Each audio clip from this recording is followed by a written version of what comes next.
Family star. Interaction.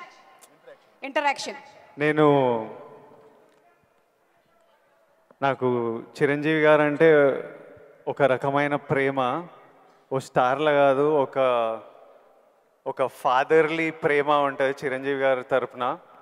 మా నాన్నతో కూర్చొని నేను చాలా మాట్లాడుకుంటా, చాలా క్వశ్చన్లు అడుగుతా. చిరంజీవి గారిని 2-3 సార్లు కలిశాను. నా సినిమాలను సపోర్ట్ చేయడానికి, నన్ను సపోర్ట్ చేయడానికి ఎన్నోసార్లు వచ్చారు. కాకపోతే మాట్లాడే టైం కుదరదు. సో ఈరోజు నేను చైర్లు పెట్టమన్నా మీ తరపున, నా తరపున కొన్ని మా నాన్నని ఎట్లా అడుగుతానో క్వశ్చన్స్, నాకు చిరంజీవి గారి గురించి, తన జర్నీ గురించి, మనందరికీ నాకు యూజ్ అయ్యేటివి, మీకు యూజ్ అయ్యేటివి ఏమైనా వస్తాయేమో, అలాంటి క్వశ్చన్స్ నేను అడగాలనుకున్నా. కాకపోతే మాకు ఇటు వినిపించడం కొంచెం ఒక రకంగా ఉంది. మీకు వినిపిస్తుందా క్లియర్గా? మీకు వినిపిస్తుంది కదా? చూద్దాం. మీకు వినిపిస్తుంది? ఏమొస్తుంది? ఓ సూపర్గా వినిపిస్తుందా? చాలా సూపర్. అయితే ఫస్ట్ చిరంజీవి గారు మీ అందరితో మాట్లాడే ముందు లాస్ట్కి మాట్లాడిపిద్దాం చిరంజీవి గారిని.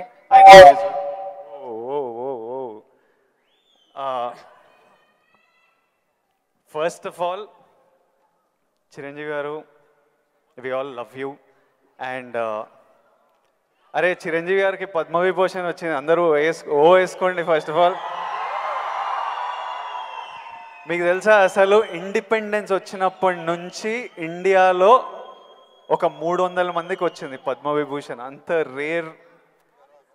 రేర్ అవార్డ్ అది చిరంజీవి గారికి మన తెలుగు స్టేట్స్ నుంచి వచ్చింది. మనం అందరం చాలా గర్వంగా ఫీల్ అవుతున్నాము.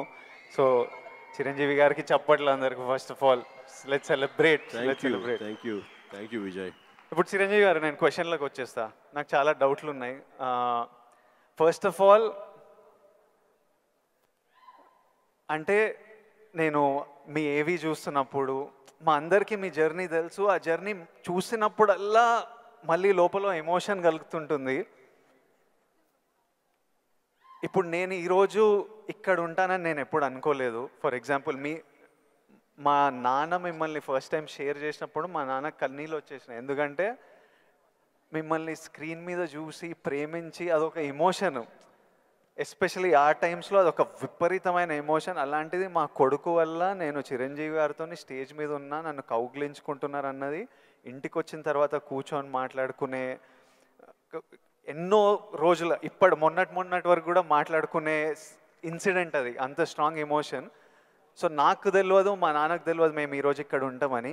మీరు ఎప్పుడన్నా ఊహించారా ఈరోజు మీరు మెగాస్టార్ చిరంజీవి అవుతారని? మీకు ఈ పద్మభూషణ్, పద్మవిభూషణ్, ఇంత గుర్తింపు, ఇంత ప్రేమ అవుతారని మీరు యంగ్ ఉన్నప్పుడు ఎలా ఆలోచించేవారు? ఎప్పుడన్నా ఊహించారా? ఇది నా ఫస్ట్ డౌట్. ఆ ఊహ ఒకే రోజు మొదలవలేదు. నా ఇంట్రెస్ట్ నేను అలా పెంచి పోషించుకుంటూ వెళ్ళే తరుణంలో నాకు కొన్ని విజువల్స్ అనేది నాకు కనపడుతూ ఉండేవి, ఊహించుకుంటుండేవాడిని. దానికి కారణం బహుశా నాకు చిన్నప్పుడు ఏర్పడిన తారసపడినటువంటి చిన్న ఇన్సిడెంట్స్. నేను 10th క్లాస్లోను, డిగ్రీల్లోనూ డ్రామాలు వేసినప్పుడు, కాలేజీ బెస్ట్ యాక్టర్ వచ్చినప్పుడు, స్కూల్ బెస్ట్ యాక్టర్ వచ్చినప్పుడు నేను నడుచుకుంటూ వెళ్తుంటే అందరూ ఇతనే ఆ సినిమాలో ఆ కథలు అవి ఆ నాటికలో చేసింది అది అని అందరూ పొగుడుతుంటే మొత్తం చాలా గర్వంగా ఉండేది. అది రుచి మరిగే నేను ఆ రకంగా నా మైండ్ సెట్ లేదా ఒక బీజం లాంటిది నాకు ఆ క్షణానే పడింది అనుకుంటాను నేను నటుడు అవ్వాలని. ఒక నటుడైతే ఇంతమంది అటెన్షన్ ఉంటుందా? మన కాలేజీ ఫస్ట్ వచ్చినా సరే ఇంతమంది మన ఇంకా చూడరే, అలాంటిది నటుడు అయితే సెలబ్రిటీ అయితే ఇంత ఇదిగా ఉంటుందా అన్నది అక్కడి నుంచి దాన్ని నర్చర్ చేసుకుంటూ పెంచి పోషించుకుంటూ అలా వచ్చిన అవకాశాలను సద్వినియోగం చేసుకుంటూ ఆల్వేస్ నా దృష్టి ఏంటంటే నేను ఎదురు నడుచుకుంటూ వెళ్తుంటే కొన్ని 100 మంది 1000 మంది నన్ను చూస్తారు, చూడాలి అంటూ అలా day after day, year after year పెరుగుతూ వచ్చినమాట వాస్తవం. సినిమాల్లోనే రాణించాలి, సినిమాల్లోనే ఉండాలి అంటూ నా ఇష్టదైవమైన ఆ ఆంజనేయ స్వామిని నేను స్మరించుకుంటూ, ఆయనతో సంభాషించుకుంటూ, ఆయనతో బేరసారాలు ఆడుతూ, నువ్వు నన్ను ఆ పొజిషన్ తీసుకెళ్తే నేను నీ కోసం ఈ త్యాగాలు చేస్తాను, నీ కోసం ఇంత క్రమశిక్షణతో ఉంటాను, నన్ను ఆ పొజిషన్ తీసుకువెళ్ళు అంటూ నిరంతరం ఆయనతో ఇంటరాక్ట్ అవుతూనే వచ్చేవాడిని.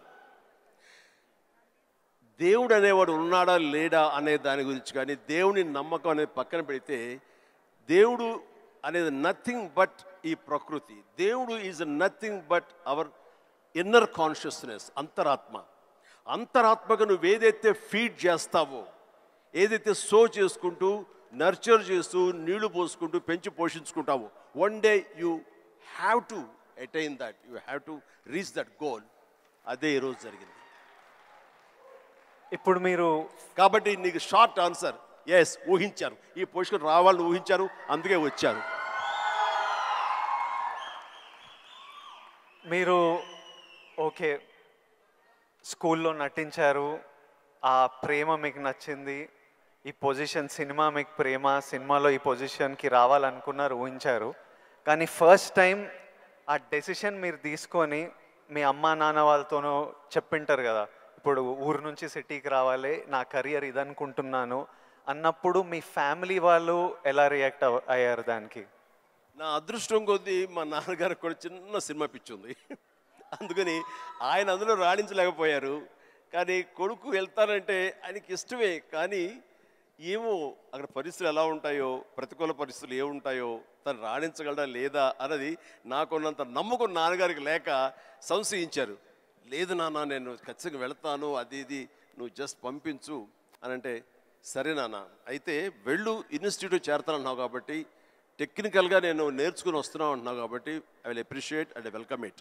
బట్ ఓన్లీ థింగ్ ఈజ్, ఒకవేళ రాణించలేకపోతే ICAW చేరు, నైట్ కాలేజెస్, అదేనా టైం వేస్ట్ లేకుండా ఉంటుందంటే ఆయన కోసం చేరేది తప్ప నేను అందులో డౌట్ ఉండి అటు కాకపోతే ఇటు అనే డౌట్ నాకు లేదు. అందుకని ఆయన కోసం చేరాను. 6 నెలల్లో ICAW ఆపేసాను, ఇదే కంటిన్యూ చేసి వచ్చాను. ఫిల్మ్ ఇన్స్టిట్యూట్లో ఉండగానే మొదటి సినిమా, ఆ తర్వాత రెండో సినిమా, ఆ సినిమా ఫినిష్ అవ్వకుండా మూడో సినిమా, అట్లా వరుసగా వచ్చినాయి విజయాలు. ప్రౌడ్లీ ఐ కెన్ సే, నాకు భగవంతుడు ఆఫీసులకి ఫోటోలు తీసుకెళ్ళి, సార్ ఇది నా ఫోటో సార్, నేను యాక్ట్ చేస్తాను సార్ అని చెప్పే ఒక పరిస్థితి నాకు కల్పించలేదు. అది చాలా గర్వంగా ఫీల్ అవుతాను. ఆ భగవంతుడు, ఆ ఆల్మైటీ నాకు ఇచ్చేటువంటి ఒక ప్రైడ్గా ఫీల్ అవుతాను. నేను ఎవరికి ఎక్కడికి ఏ ఆఫీస్కి వెళ్ళలేదు. నేను ఆ ఫస్ట్ సినిమా మీకు ఎట్లా వచ్చింది సార్? అది కూడా కాకతాళీయం. అంటే ఇది చాలామంది తెలిసేమో అనుకుంటున్నాను. నేను మళ్ళీ చెప్పరా వద్దా, ఆపేద్దామా? సరే చెప్తాను అయితే. ఓకే, నేను ఇన్స్టిట్యూట్ చేరుతున్నాను 78 మేకి నా ఫిల్మ్ ఇన్స్టిట్యూట్ కోర్స్ అయిపోతుంది. 1978కి 77 ఇనీషియల్గా అంటే జనవరి ఆ ప్రాంతంలో నా స్నేహితుడు సుధాకర్ అని వాడు మంచి అవకాశం వచ్చింది. కానీ పునాది రాళ్ళు అనే సినిమాలో 5గురిలో ఒక వేషం చేయాల్సి వచ్చింది. ఆ వేషం చేస్తే నా సినిమాలో నువ్వు చేయలేవు, వద్దు అని భారతీ రాజా గారు అన్నారు.